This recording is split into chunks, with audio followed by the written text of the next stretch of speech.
ایک مرید نے ایک عجیب خواب دیکھا اور اپنے شیخ سے جا کر بتایا تاکہ اس کی تعبیر معلوم ہو جائے۔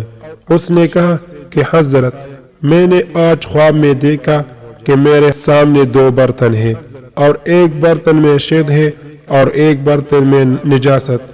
پھر دیکھا کہ آپ کے ہاتھ شہد والے برتن میں ڈوبے ہوئے ہیں اور میرے ہاتھ نجاست والے برتن میں پڑے ہوئے ہیں۔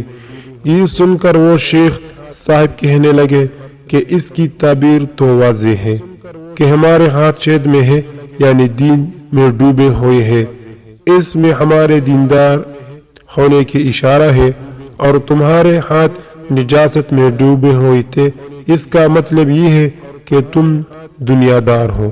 دنیا کی مثال پاخانہ کی طرح ہے، اس لیے تمہارے ہاتھ پاخانے میں ڈوبے نظر آئے تھے اور ہمارے ہاتھ شہد ڈوبے ہوئے نظر آئے تھے۔ اس مرید نے کہا کہ حضرت، آپ کی تعبیر تو صحیح ہے، مگر ابھی خواب پورا نہیں ہوا، پورا خواب سن لیجئے کہ میں نے آگے خواب میں یہ بھی دیکھا کہ آپ کی شہد میں ڈوبی ہوئی انگلیاں میں چاٹ رہا ہوں اور میری نجاست میں ڈوبی ہوئی انگلیاں آپ چاٹ رہے ہیں۔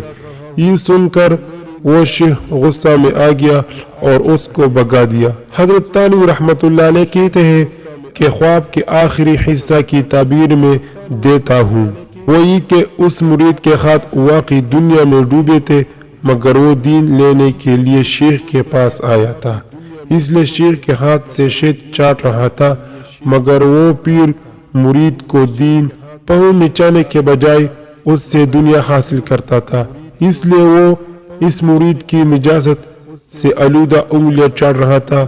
افسوس یہ حال ہے کہ آج مقتدیوں کا اس لیے دنیا داروں سے بچنا چاہیے، اس لیے کہ دنیا دار کی اتباع سے دنیا ملتی ہے، دنیا دار کی اتباع سے اللہ ملتا ہے۔ عزیز دوستو، اگر آپ نے ابھی تک ہمارے چینل الحاق کلک کو سبسکرائب نہیں کیا تو برائے مہربانی سبسکرائب کریں، لائک کریں، شیئر کریں۔ شکریہ۔